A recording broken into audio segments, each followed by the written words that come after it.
某天，邻居大婶拎着一颗硕大的西瓜登门拜访，解释说家里亲戚送了许多西瓜，吃不完便来分享一颗。美伢见状，乐呵呵接过那充满夏日气息的果实，一转身将它抱进屋。小新对西瓜毫无抵抗力，可美伢笑着说要先将西瓜好好冷藏后再吃。美伢突然想起家中冰箱已被各种食材塞得满满当当，果然当她掀开冰箱门的一瞬，还真是没半点空隙，甚至一些食品都被挤压到掉出来。冰箱也跟壁橱一样塞满了吗？别说那种讨人厌的话。美伢提出和小新一起动手清理冰箱，她搬出3个大箱子，准备把冰箱物品按照保质期先后分类。小新负责把东西分类放入不同箱子，结果他们震惊地发现，冰箱深处竟然积存了一堆早就过期的东西。分类完成后，一箱全是过期废品，另一箱则将在2天内到期，简直让人瞠目结舌。小新还顺势问起美伢为何浪费这么多食材，美伢为转移焦点，赶紧说要切西瓜尝鲜。可当小新提出立刻享用时，美伢仍坚持西瓜要先冷藏口感才好。双方试着把切好的西瓜往冰箱里塞，却发现几乎连条针都插不进了。小新提议重新挪动冷冻室物品，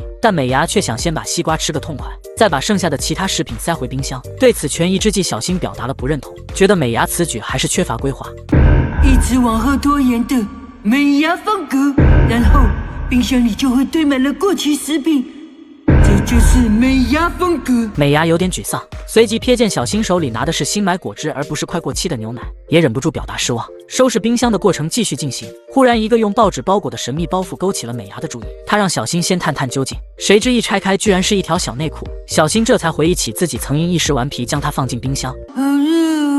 哦，对了，把小裤裤冰得凉凉的，冰冰应该很舒服哦。我聪明呢。真相大白后，美伢毫不客气地训斥了小新一顿。当天晚上，广志下班回家，看见餐桌上摆满了色香味俱全的菜肴，还以为遇上什么盛大节日，惊喜交加。小新正想解释这些其实都是临近保质期的食材，话没说完就被美伢当场打断，不想让他揭穿这幕丰盛背后的小秘密。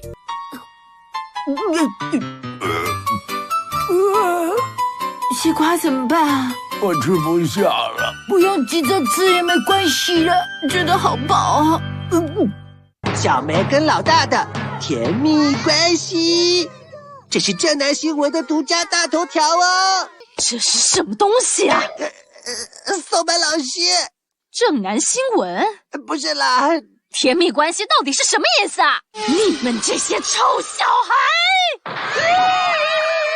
这次事件中，松坂老师遭遇了巨大的不公，无端遭到了与园长有不当关系的谣言攻击。那天正南在班级的布告板上张贴了一则关于他偶遇一朵牵牛花的简单新闻。这件小事意外地赢得了同学们的注意和吉永老师的称赞。妮妮却嫌这样的新闻乏味，认为揭露有争议的新闻更能吸引眼球。于是第2天，妮妮也张贴了一则新闻，声称风间在悄悄地放了个屁。这条消息是小新提供的，这是骗人的，是假新闻啦！正南的牵牛花报道因此被忽略，这让他感到很受挫。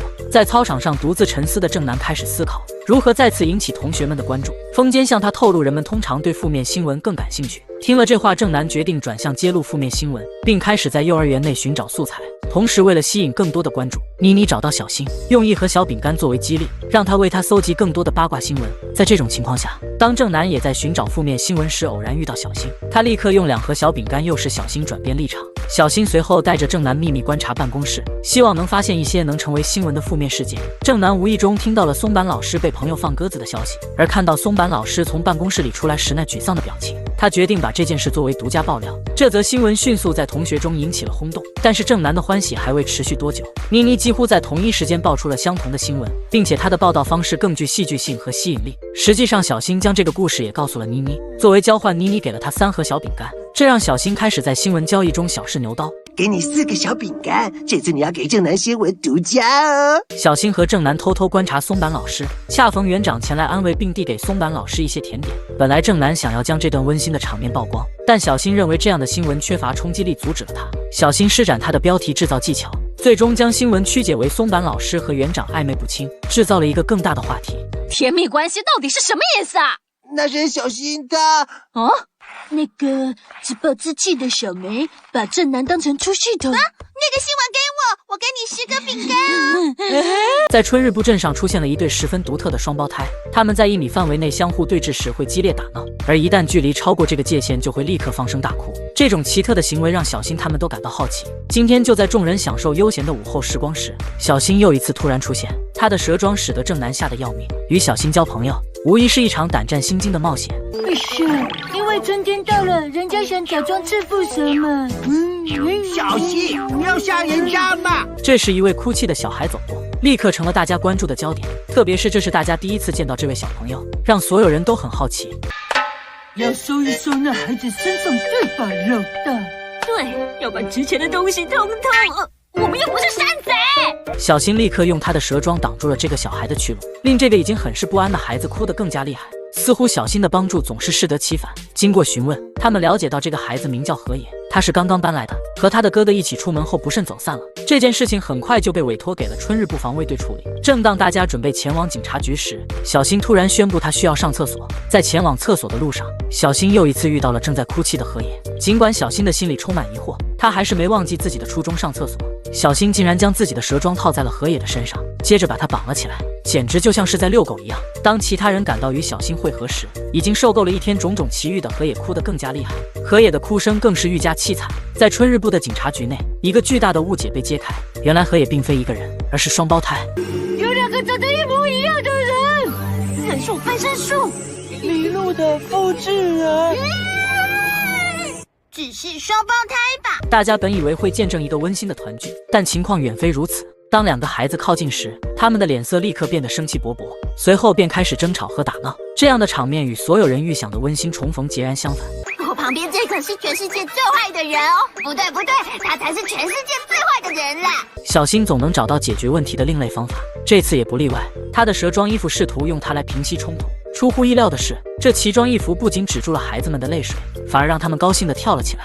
然而，一件蛇装显然不足以满足两个小家伙的需求。不一会儿，他们又因为谁该穿这件衣服而开始争执。小新尝试通过抱走其中一个孩子来解决争端，但这个行为立刻引发了双胞胎的大哭。这时，所有人才明白，这对双胞胎之间存在着奇特的联系，只要他们相隔超过1米，就会变得无比脆弱，无法抑制的哭泣。这一发现让大家对这对双胞胎感到既惊讶又好奇。为了帮助美伢尽快减脂，小新竟使出了怎样的母慈子孝好手段呢？大一刀，快点先生！大一刀啊！大一刀！你干嘛要逃啊？求求你别走啊！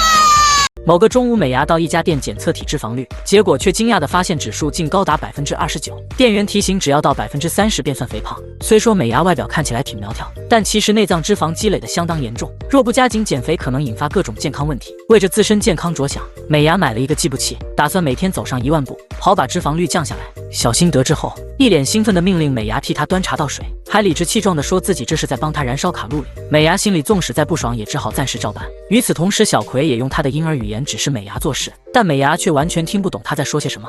还有上次你用电视邮购偷偷瞒着爸爸买的分12次付款的巴尼米日本珍珠项链，对不对啊，小葵？我真是受不了你们这对兄妹啊！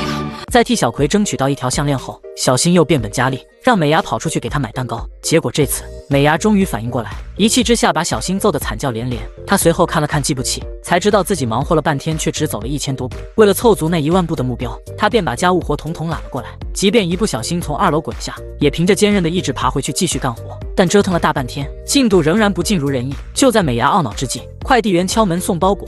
小新注意到快递员门外那辆货车后，脑中立马浮现一个加速走步的灵感。美伢正要进屋时，猛然发现自己分期付款的那条项链竟被小新挂到了快递员的车上。他当即放下手中的包裹追赶过去，在小新的小动作助攻下，美伢不仅成功追回项链，还意外地跑出了比目标多2000多步。可是就算这样消耗不少体力，入夜后美伢依旧胃口大开，一口气塞进一堆低脂食品，让广志心里隐隐觉得不妙。果不其然，几天后，美伢再度回店里检测，店员却告知她的体脂率比之前还高。美伢百思不得其解，明明这几天只吃低脂料理，为何还是挡不住那体质飙升的脚步呢？